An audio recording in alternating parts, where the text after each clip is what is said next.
Pepper chicken ഉണ്ടാക്കാനായിട്ടുള്ള ingredients chicken ഒരു 400 to 450 grams chicken വേണം. ഞാനിവിടെ ചിക്കൻ തൈസ് യൂസ് ചെയ്തിരിക്കുന്നത്, എല്ലോട് കൂടിയ ചിക്കൻ തൈസ്. എനിക്ക് തോന്നുന്നു ഈ കറിക്ക് ചിക്കൻ എല്ലോട് കൂടി ഉള്ളതായിരിക്കും നല്ലത്. പിന്നെ ഈ ചിക്കൻ ഒന്ന് മാരിനേറ്റ് ചെയ്ത് വെക്കണേ. ഇതിപ്പോൾ ഞാനൊരു 1/4 ടീസ്പൂൺ പെപ്പർ പൗഡറും 1 ടീസ്പൂൺ നാരങ്ങ നീരും കുറച്ച് ഉപ്പും ചേർത്ത് മാരിനേറ്റ് ചെയ്ത് വെച്ചിരിക്കുന്നത്. 2 സവോള നീളത്തിൽ അരിഞ്ഞത്, 2 മീഡിയം സവോള ഞാനിവിടെ എടുത്തിരിക്കുന്നത്. ഇഞ്ചി വെളുത്തുള്ളി ചതച്ചത് ഒരു 2 to 2.5 ടീസ്പൂൺ ഇഞ്ചി വെളുത്തുള്ളി ചതച്ചത് വേണം. പിന്നെ 1-2 പച്ചമുളക്. മസാലപ്പൊടികൾ 1/4 ടീസ്പൂൺ മഞ്ഞൾപ്പൊടി, 1/4 ടീസ്പൂൺ പെരിഞ്ജീരകപ്പൊടി, 1 ടീസ്പൂൺ ചിക്കൻ മസാലയാണ് എനിക്കിവിടെ എടുത്തിരിക്കുന്നത്. നിങ്ങളുടെ ഒന്നുകിൽ നിങ്ങൾക്ക് 1/2 ടീസ്പൂൺ ഗരം മസാലയും 1/2 ടീസ്പൂൺ ചിക്കൻ മസാലയും കൂടി ചേർക്കാം. ഇനി ചിക്കൻ മസാല ഇല്ലെങ്കിൽ നിങ്ങൾ ഗരം മസാല ഒരു ശകലം കൂടെ കൂട്ടിയിട്ട് കൊടുത്താൽ മതി. മേ ബി ഒരു 3/4 ടീസ്പൂൺ വെള്ളം ഇട്ട് കൊടുത്താൽ മതി. പിന്നെ മെയിൻ ആയിട്ടുള്ള നമ്മുടെ ഇൻഗ്രീഡിയൻറ്റ് പെപ്പർ ചിക്കന് പെപ്പർ, ഇത് ഒരു 1.25 ടീസ്പൂൺ ബ്ലാക്ക് പെപ്പർ പൊടിച്ചു വെച്ചിരിക്കുന്നത്. അപ്പോൾ ഇത് പൊടിക്കുമ്പോൾ നിങ്ങൾ തരിതരിപ്പായിട്ട് വേണേൽ പൊടിച്ചു വെക്കാനായിട്ട്, ഫൈൻ പൗഡർ ആക്കി പൊടിക്കല്ല. 1 ടീസ്പൂൺ സോയ സോസ് വേണം, 1 ടീസ്പൂൺ കെച്ചപ്പ് വേണം, കറിവേപ്പില വേണം, പിന്നെ ഉപ്പും എണ്ണയും വേണം, പിന്നെ കുറച്ച് വെള്ളം കൂടെ വേണം. വെള്ളത്തിന്റെ ക്വാണ്ടിറ്റി ഞാൻ കുക്ക് ചെയ്യുന്ന സമയത്ത് പറഞ്ഞുതരാം കൃത്യമായിട്ട്. അപ്പോൾ ഇത്രയും സാധനങ്ങൾ മതി നമ്മുടെ പെപ്പർ ചിക്കൻ ഉണ്ടാക്കാനായിട്ട്. എണ്ണ ചൂടായിട്ടുണ്ട്. ഞാനിവിടെ വെളിച്ചെണ്ണയാട്ടോ യൂസ് ചെയ്യുന്നത്. ഏകദേശം ഒരു ടേബിൾ സ്പൂൺ എണ്ണ ഞാനിവിടെ ഒഴിച്ചു കൊടുത്തിട്ടുണ്ട്. ഇനി നമുക്ക് സവോള ആഡ് ചെയ്ത് കൊടുക്കാം.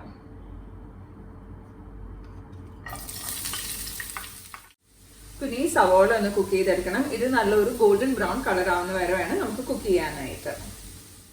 സവോള റെഡിയായി വന്നിട്ടുണ്ട്, ബ്രൗൺ കളറായി. ഇനി നമുക്ക് ഇതിനകത്തോട്ട് ചതച്ചു വെച്ചിരിക്കുന്ന ഇഞ്ചിയും വെളുത്തുള്ളിയും പച്ചമുളകും കറിവേപ്പിലയും കൂടെ ചേർത്ത് കൊടുക്കാം.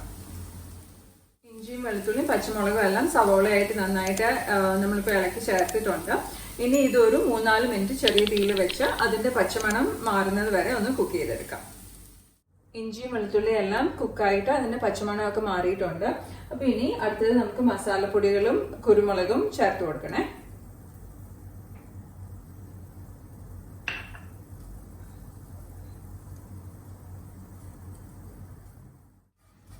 ഇവിടെ ഇപ്പൊ നമ്മള് 1/4 ടീസ്പൂൺ മഞ്ഞൾപ്പൊടി, 1/4 ടീസ്പൂൺ പെരിഞ്ജീരകം പൊടിച്ചതും 1 ടീസ്പൂൺ ചിക്കൻ മസാല ഞാൻ ചേർത്ത് കൊടുത്തിരിക്കുന്നത്. അതുപോലെ ഒരു 1.25 ടീസ്പൂൺ കുരുമുളക് ചതച്ചത് ചേർത്ത് കൊടുത്തിരിക്കുന്നത്.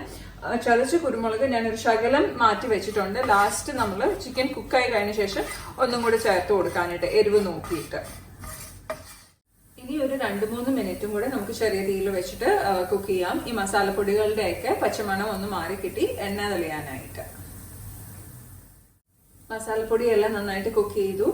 നമ്മളിപ്പോൾ ഒരു 2-3 മിനിറ്റ് ഏകദേശം മസാലപ്പൊടിയും ആഡ് ചെയ്തതിന് ശേഷം നമ്മളൊരു 2-3 മിനിറ്റും കൂടെ കുക്ക് ചെയ്തു. ഇനി നമുക്ക് സോയ സോസും ടൊമാറ്റോ കെച്ചപ്പും ആഡ് ചെയ്ത് കൊടുക്കാം.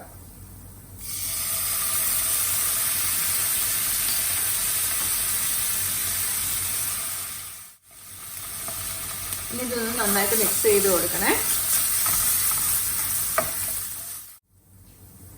നമുക്കിനി ഉപ്പ് ചേർക്കാമേ. ഉപ്പ് ചേർക്കുമ്പോൾ ഒരു കാര്യം ശ്രദ്ധിക്കണം. നമ്മൾ ഓൾറെഡി ചിക്കൻ മാരിനേറ്റ് ചെയ്തപ്പം അതിനകത്ത് ഉപ്പ് ചേർത്തിട്ടുണ്ട്. പിന്നെ ഈ സോയ സോസും കെച്ചപ്പിനകത്തൊക്കെ ഉപ്പുണ്ട്. അപ്പൊ അതിനനുസരിച്ച് വേണം നിങ്ങൾ ഉപ്പ് ചേർക്കാനായിട്ട്. ഇനി ഒരു 1/4 കപ്പ് വെള്ളം കൂടെ ആഡ് ചെയ്ത് കൊടുക്കാം.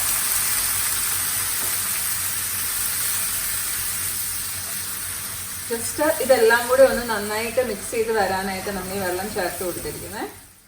ഇതെല്ലാം മസാല എല്ലാം നന്നായിട്ട് മിക്സ് ആയി. ഇനി നമുക്ക് നമ്മൾ മാരിനേറ്റ് ചെയ്ത് വെച്ചിരിക്കുന്ന ചിക്കനും കൂടെ ചേർത്ത് കൊടുക്കാം.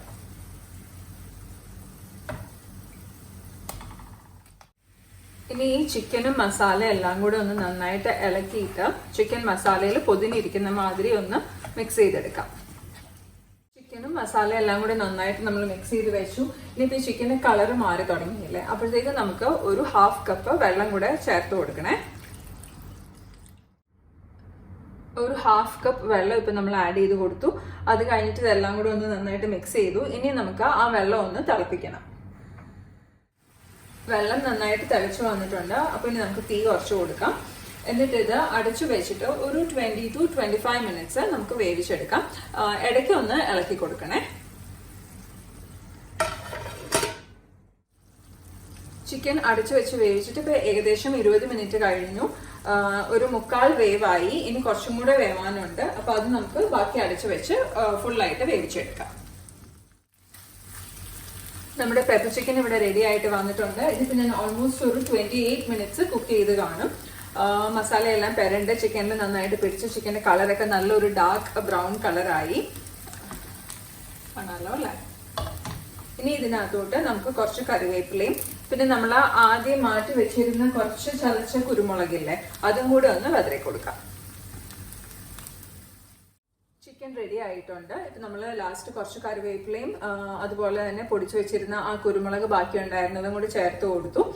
ഇനി നമുക്ക് ഇത് ഓഫ് ചെയ്തിട്ട് ഒരു അരമണിക്കൂർ അടച്ചു വെക്കാം. നോൺ വെജിന് എപ്പോഴും നോൺ വെജിൽ ഏത് കറിക്കാണെങ്കിലും മസാലയൊക്കെ നന്നായിട്ട് ആ കറിയിലോട്ട് പിടിക്കണമെങ്കിൽ നമ്മളൊരു ഉണ്ടാക്കി കഴിഞ്ഞിട്ട് ഒരു അരമണിക്കൂർ അടച്ചു വെച്ച് കഴിഞ്ഞിട്ട് എടുക്കുമ്പോഴായിരിക്കും അതിന്റെ മസാലയൊക്കെ നന്നായിട്ട് പിടിക്കുന്നത്. അപ്പൊ ഇതൊരു നമുക്ക് അരമണിക്കൂർ അടച്ചു വെക്കാം. അത് കഴിഞ്ഞിട്ട് ഒരു സർവിംഗ് പ്ലേറ്റിലോട്ട് ട്രാൻസ്ഫർ ചെയ്തെടുക്കാം.